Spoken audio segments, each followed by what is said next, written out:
आंकड़ों के बाजीगिरी का खेल चुनाव में बहुत एक बड़ा खेल होता है। जहां धरातल की बात की जाती है और आंकड़ों की बात की जाती है और वोटर का मूड क्या है उसको समझने की बात की जाती है। मैंने कल ही एक वीडियो बनाया और रिलीज किया कि प्रशांत किशोर सपना जो देख रहे हैं विधायक बनने का, उनके लिए आसान नहीं है। अगर हम पूर्व की बात करें तो नितिन नवीन का दबदबा रहा है बांकीपुर में, और नितिन नवीन जब चुनाव लड़े थे तो 83,068 वोट उनको मिला था। राजद और कांग्रेस ये गठबंधन में चुनाव लड़े थे तो इनके जो प्रत्याशी लौ सिन्हा थे उनको 44,032 वोट मिला था। अगर उस सूची की हम बात करें तो 7वें नंबर तक प्रशांत किशोर के पार्टी के किसी भी प्रत्याशी का कहीं नाम निशान नहीं है।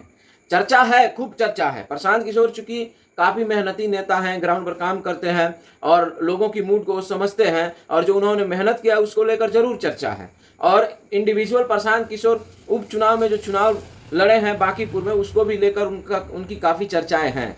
लेकिन मेरा अपना मानना है कि प्रशांत किशोर का विधायक बनना इतना आसान नहीं है।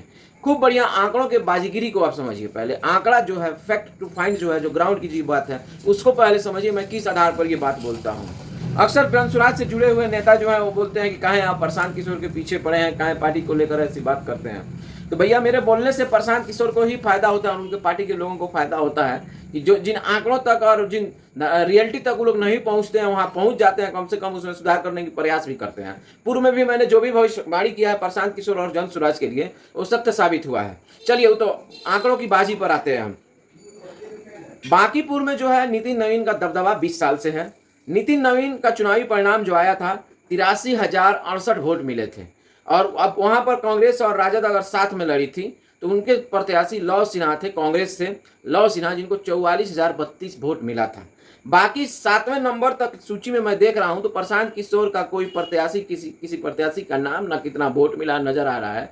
उसी आधार पर और वहां से कुछ इनपुट मैं भी जुटाया हूं, बांकीपुर में मैं भी कुछ लोगों से बात किया हूं, उस आधार पे मैं बात कर रहा हूं कि प्रशांत किशोर का विधायक बनने का सपना आसान नहीं है।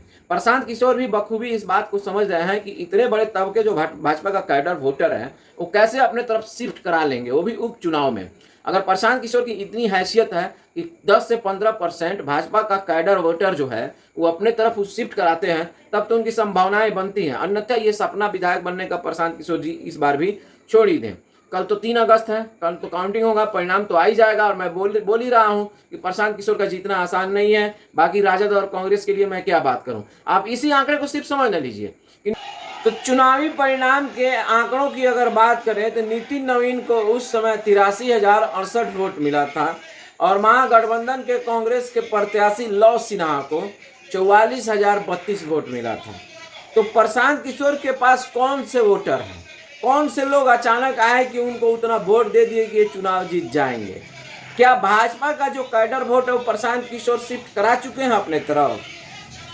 अगर करा चुके हैं तो बताएं। मुझे नहीं लगता है कि भाजपा का कैडर वोटर जो है प्रशांत किशोर की ओर शिफ्ट हुआ होगा।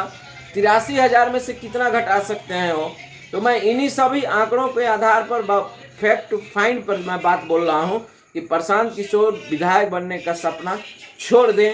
संभावना नहीं है कि वो इस बार चुनाव जीतेंगे। अगर मेरी बातों पर यकीन नहीं आ रहा है तो कल चुनावी परिणाम होगा, काउंटिंग होगा, आप लोग देख लीजिएगा।